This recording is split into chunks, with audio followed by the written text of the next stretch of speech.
ఇక America Iran మధ్య ముదురుతోన్న ఉద్రిక్తతలు ఇప్పుడు పూర్తి స్థాయి యుద్ధానికి దారితీస్తున్నాయి. హార్ముజ్ జలసంధిలో పన్నుల విధింపు నిర్ణయాన్ని వెనక్కి తీసుకున్న కొద్ది గంటల్లోనే అధ్యక్షుడు డొనాల్డ్ ట్రంప్ ఇరాన్పై తీవ్ర స్థాయిలో విరుచుకుపడ్డారు. ఇరాన్లోని వంతెనలు, విద్యుత్ కేంద్రాలు వంటి పౌర మౌలిక వసతులను సైతం ధ్వంసం చేస్తామని హెచ్చరించిన ట్రంప్ దీవైతే భూతల సైనిక దాడికి కూడా వెనుకాడబోమని స్పష్టం చేశారు. మరోవైపు అమెరికా సైన్యం ఇరాన్ వ్యూహాత్మక ప్రాంతాలైన బుషేర్, క్వేష్మ్ దీవులపై వరుస క్షిపణి దాడులతో విరుచుకుపడుతోంది. పశ్చిమాసియాలో 4 నెలల క్రితం యుద్ధం ప్రారంభమైనప్పటికన్నా ఇప్పుడు భీకరమైన పరిస్థితులు నెలకొన్నాయి. అమెరికా ప్రతిపాదించిన చమురు పన్నుల నిర్ణయాన్ని గల్ఫ్ దేశాల ఒత్తిడితో ట్రంప్ ఉపసంహరించుకున్నప్పటికీ సైనిక చర్యలను మాత్రం ఊహించని స్థాయికి పెంచారు.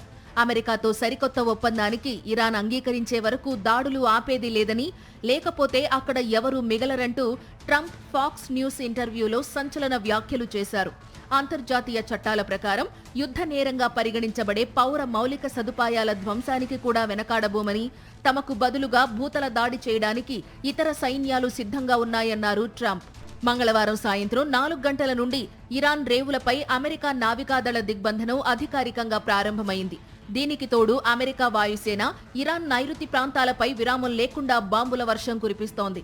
ఇరాన్ ఏకైక పౌర అణు విద్యుత్ కేంద్రం ఉన్న బుషేర్ నగరంలోని 4 కీలక స్థావరాలతో పాటు వ్యూహాత్మక సైనిక కేంద్రాలు ఉన్న ఖేష్మ్ ద్వీపంపై అమెరికా క్షిపణులు పడ్డట్లు ఇరాన్ అధికారిక మీడియా వెల్లడించింది. ఈ దాడులను అమెరికా సైన్యం కూడా ధృవీకరించింది.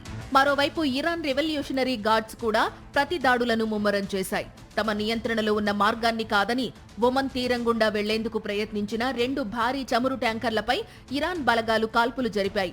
అలాగే జోర్డాన్, కువైట్, బహ్రెయిన్లలోని అమెరికా సైనిక స్థావరాలే లక్ష్యంగా ఇరాన్ ప్రయోగించిన క్షిపణులను ఆయా దేశాలు గాల్లోనే అడ్డుకున్నాయి. ఇరు దేశాల దూకుడు కారణంగా హార్ముజ్ జలసంధి గుండా నౌకల రాకపోకలు పూర్తిగా నిలిచిపోయాయి.